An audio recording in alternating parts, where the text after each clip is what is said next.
across the country to celebrate Holy Week. With respect to the ongoing major combat operations in Iran, Operation Epic Fury is moving ahead successfully and according to plan. With each passing day, the United States military is increasing its advantage over the terrorist Iranian regime. More than 11,000 enemy targets have been struck to date, each strike further crippling the regime's offensive and defensive capabilities and creating more leverage for the United States and our allies.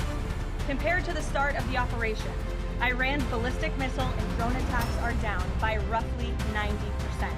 The United States is also decimating the Iranian regime's navy. We have destroyed more than 150 of their naval vessels so far, including 92% of their largest vessels. The Iranian Navy has no vessels operating in major regional waterways and no ability to project naval power, which is why they've been assessed as combat ineffective. Our military continues to obliterate Iran's defense industrial base, with nearly 70% of their missile, drone, and naval production facilities and shipyards damaged or destroyed thus far, significantly reducing their ability to pose future threats in the region. U.S. and Israeli joint forces control the skies and have asserted air dominance over Iran, completing more than 11,000 successful combat flights thus far. The trend remains clear. The United States is conducting more intense, targeted strikes with devastating combat power with each passing day to destroy the threat posed by the Iranian terrorist regime, as President Trump sought out to do a month ago. It's no surprise that we are seeing the remaining elements of the regime become increasingly eager to end the destruction and come to the negotiating table while they still can. Despite all of the public posturing you hear from the regime and false reporting, talks are continuing and going well. What is said publicly is of course much different than what's being communicated to us privately. As a result, President Trump issued a 10-day pause to postpone planned strikes on Iranian power plants and energy infrastructure. This remains a truly once-in-a-generation opportunity for the regime to make a good deal with the United States, permanently abandon their nuclear ambition, the world's leading state sponsor of terrorism.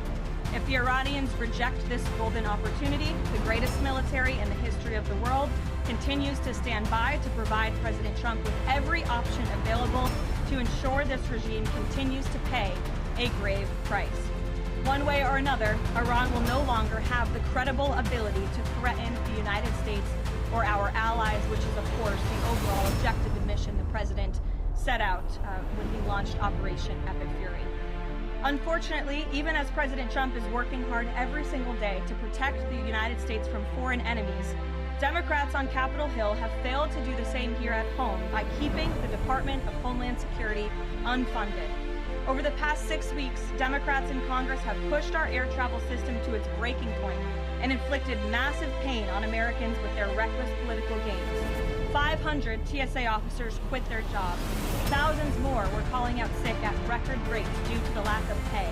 This resulted in security wait times exceeding 3 hours at major airports across the country, creating nightmares for millions of Americans.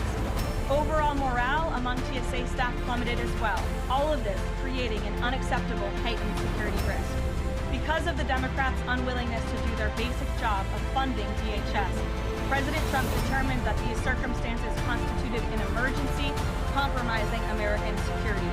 That's why last week he accordingly signed a presidential memorandum directing the Secretary of Homeland Security to work with the Director of the Office of Management and Budget here at the White House to use those funds with a reasonable and logical nexus to TSA operations to provide TSA employees with the compensation and benefits that would have accrued to them but for the Democrat-led DHS shutdown. This bold and necessary action by President Trump will ensure our TSA workers receive their hard-earned paychecks. It should not have come to this point, but President Trump will always do what's right by the American people, and he found a way to do that to get TSA paid. Ensuring that these federal workers who perform critical public safety responsibilities can feed their families, pay their rent, and show up to work is something the president was honored to do. But this moment should be an eye-opening one for the American people. Let's be clear about what is happening. Democrat members of Congress are more than happy to put your safety at risk because they oppose the president's administration and his administration's efforts to enforce our nation's immigration law.